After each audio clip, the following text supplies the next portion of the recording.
This is my 2015 Ford Fiesta ST. In the first scene of the first video I uploaded to YouTube, this was the car I was driving. Over 100 videos later, I've only really featured this car in 2 or 3 of them.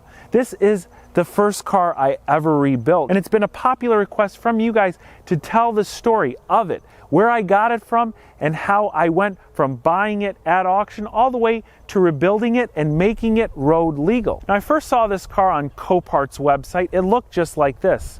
And a lot of people thought I was crazy for undertaking this specific project. In those same photos, I couldn't help but notice that this car had a ton of character and a lot of life left with only 8,000 miles on the odometer. You see, I really wanted a Ford Fiesta ST, so I started looking for a used one, and they were trading around $18,000 for a clean, low mileage example.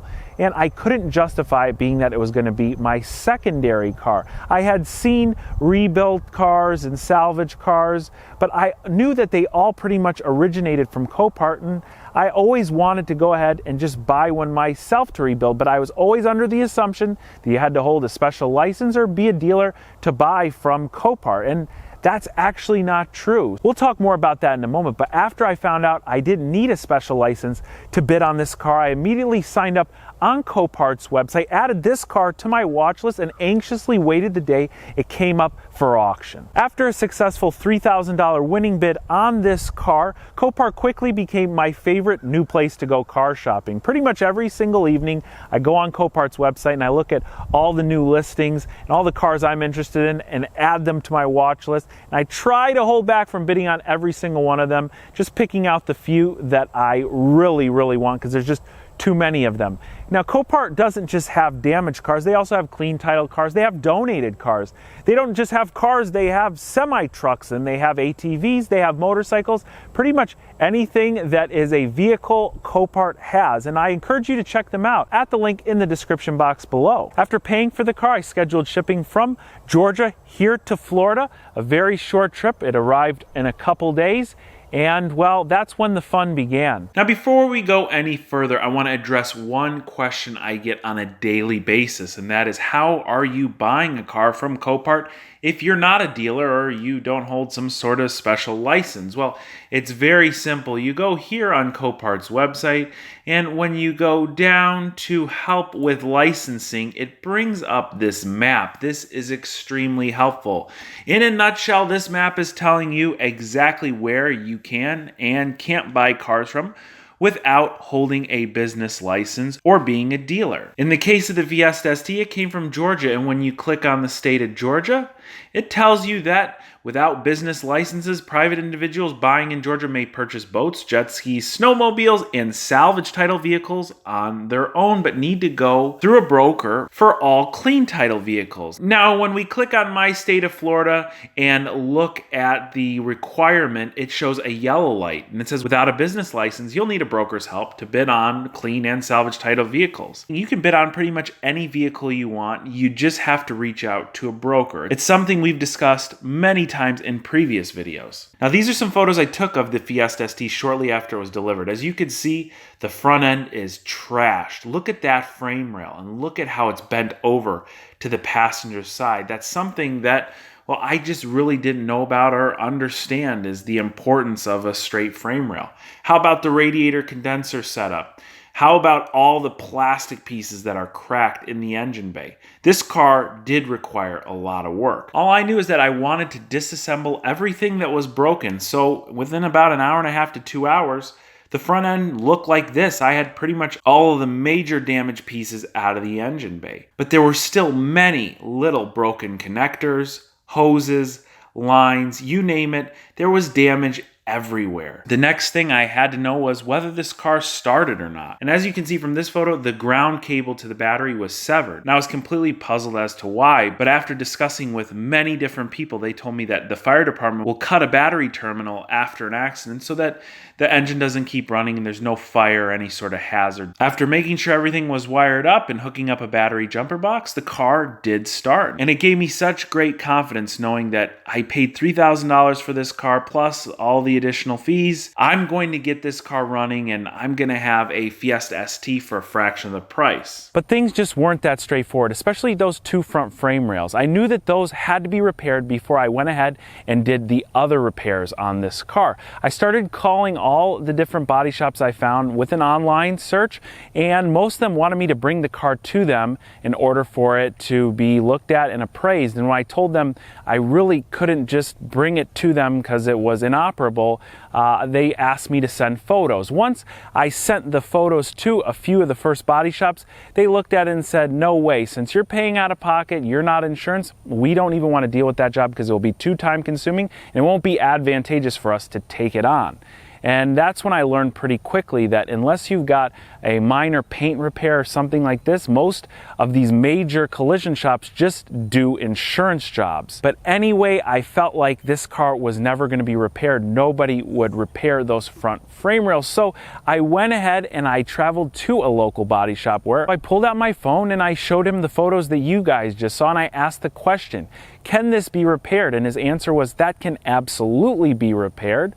We just won't take on a job like that, again, because it's not advantageous for the amount of time that it takes and it's not being paid by insurance. So they were kind of in the same boat as the other guys, but at least he gave me some encouraging words. I continued calling down the list until I found one body shop that was willing to take the job on. With the Fiesta finally admitted to a body shop and witnessing the beginning stages of its frame being restored, I knew that I had to go and buy all of the broken parts. Now, being new to this process, the first thing I did was call up my local dealership and let them know I'd be buying a lot of parts and ask them if there was some sort of wholesale discount they could offer me. Now, this hasn't been customary in my experience, but the first Ford dealership I called offered me a slight wholesale parts discount, and I went and ordered all the major pieces for the car, the parts that I knew wouldn't be easy to ship, like a hood. But my major parts score came when I went on the Fiesta ST form. I found a user there with a heavily modified Fiesta ST. He had taken off a ton of his stock parts that I needed. I was able to offer him one price for a bundle of different pieces, including a couple sets of wheels, an intercooler, headlights, different engine components, you name it, he had it. That was huge, and it helped me save a ton of money. If you're ever rebuilding a car, I suggest you see if there's an automotive form for it, and if there is, definitely check out the for sale section. You can find a lot of great used parts from someone likely that just wants to get them out of their garage, and you can usually score a great discount. Finally, things were coming together. The body shop had completed the framework, and I even gave them the body panels, both fenders, the hood, and the bumper, to be repainted in the metallic black that the car originally came in. Altogether, I put in around $4,500 repairing the car and paying right around $4,000 for the Fiesta after fees and shipping. My total out of pocket was right around $8,500. Now all I had to do was put it back together. At this point, the Fiesta had moved from the body shop to my workshop, aka my barn, where the Domino's DXP car sits right now. Working on the Domino's DXP car is very reminiscent of working on the Fiesta. They're both small economy cars. They're both extremely simple. And when I say simple, comparatively to German cars or cars that are more sophisticated technologically and have a lot more features, everything just kind of went back together to the point where I thought it was finished. I took the Fiesta out for its maiden voyage, and let's just say it started overheating on me. Well, I immediately got it home to find out that likely in the accident, the pulley on the water pump pressed up against the frame rail and broke the seal, breaking the water pump. And me, being the guy that knows everything at this point, said, well, I've fixed a water pump before. It's not too hard of a job. So I get home and notice that the water pump is behind the timing cover, and it's a little bit more involved than most cars. Well, fast forward a few weeks after ordering a special Ford timing belt tool and getting that job finished, I thought I had a working, running Fiesta ST. And then I looked underneath to see axle grease everywhere. At that point, I asked myself, will this rebuild ever end? And well, that just happened to be the last piece. Once I replaced the axle shaft in this car, it has been solid for the last year and 3,000 to 4,000 miles. I absolutely love my Ford Fiesta ST, and it taught me so many valuable lessons about rebuilding a car, something that I don't think many other cars could teach me. It had a little bit of everything. It had paint work to be done, frame work to be done. It had airbags that had deployed.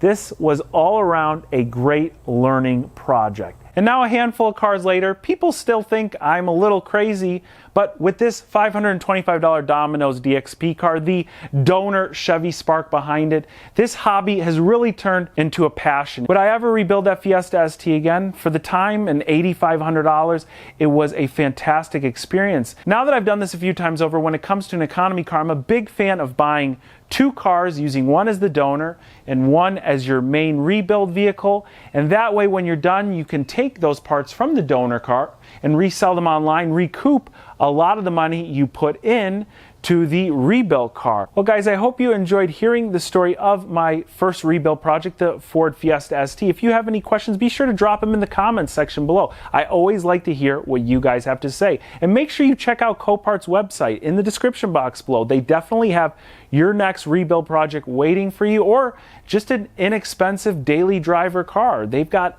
everything there. Guys, thanks a whole lot for watching, and I will catch you very soon.